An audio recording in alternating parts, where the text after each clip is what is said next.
मधुबनी जिले के हरलाखी प्रखंड स्थित फुलहर स्थान को धार्मिक पर्यटन स्थल के रूप में विकसित करने की प्रक्रिया तेज हो गई है।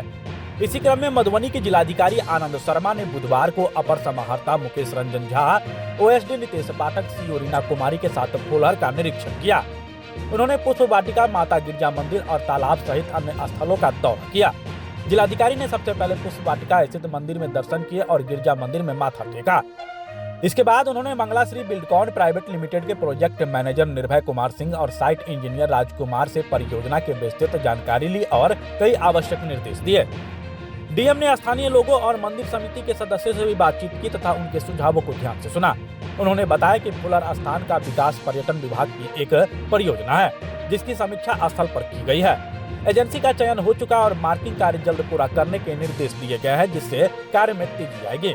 जिलाधिकारी ने कहा कि इस परियोजना के पूरा होने से क्षेत्र में विकास होगा और लोगों के लिए रोजगार के अवसर बढ़ेंगे। उन्होंने यह भी बताया कि प्रशासन इस परियोजना को निर्धारित समय सीमा में पूरा करने के लिए प्रतिबद्ध है।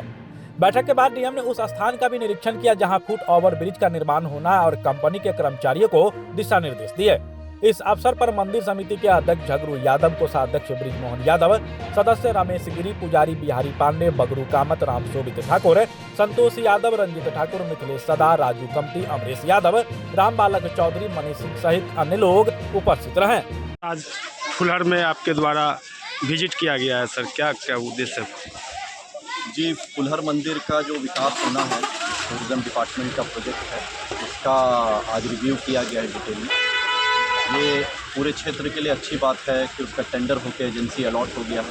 एजेंसी अलॉट होकर उसका इनिशियल जो मार्किंग वर्क होता है वो सारी चीज़ें कंप्लीट हो गई हैं। अब मटेरियल मोबिलाइजेशन की तरफ चीज़ें होंगी और आगे बहुत त्वरित गति में पूरे प्रोजेक्ट को आगे लेके जाया जाएगा। सभी यहाँ पे ग्रामीणों से भी बात हुई, सब में एक हर्ष और उल्लास की एक लहर है इस चीज़ को लेकर और पूरे क्षेत्र में बड़ी खुशी है इस चीज़ को लेकर। तो सभी लोगों के लिए इतना बुरा प्रोजेक्ट जो इस पूरे क्षेत्र में आ रहा है, इन सभी के लिए एक बहुत अच्छी चीज़ है। और टूरिज़्म के सेक्टर में आने वाले समय में हमारा फुलहर का क्षेत्र और आसपास का क्षेत्र मंदिर की वजह से और राम सीता जी के बगिया की वजह से वहाँ पे जहाँ पे पहला मिलन हुआ था, इसकी वजह से पूरे क्षेत्र में एक आर्थिक विकास की भी एक नई धारा बहेगी और सभी लोग जो हैं इसके प्रति यहाँ पे बड़ा एक अच्छा हम लोगों का विचार विमर्श भी हुआ है सारी चीज़ों पे। प्रशासन पूरी तरीके से प्रतिबद्ध है, इसको टाइमली हम पूरे प्रोजेक्ट को संपन्न कराएंगे। कब तक सर ये बताएं? ठीक है। उसके बाद सर इसके जस्ट साइड में दक्षिण साइड से एक पार्किंग बनेगा, जिसमें सर अलग अलग तरह की मूर्तियाँ लगेंगी जो भगवान राम और माता सीता का लिए आज हुआ है सर। तो हम लोग चाह रहे हैं कि मंदिर का मोबिलाइजेशन तो मंदिर कम से कम लगे, यहाँ पे आए तो पर्यटक आए तो लगे कि ये मंदिर है और टूरिज्म का इस मंदिर अभी चले गया है। और एक ओवर ब्रिज यहाँ जो बना है ब्रिज, तो उसको थोड़ा देख लिया जाए ताकि ये रोड भी ब्लॉक नहीं हो और पैदल यात्रा भी चले। इस चीज़ को सर एकदम से। और बताइए, जो मन में है कोई सही गलत नहीं है, यहाँ पे जो आपको फील हो रहा है, महसूस हो रहा हो, बताइए। यहाँ पे जो सबसे बड़ी समस्या है, श्रद्धालु बाहर से आते हैं तो उसके लिए विश्राम के लिए सबसे बड़ी परेशानी होती है।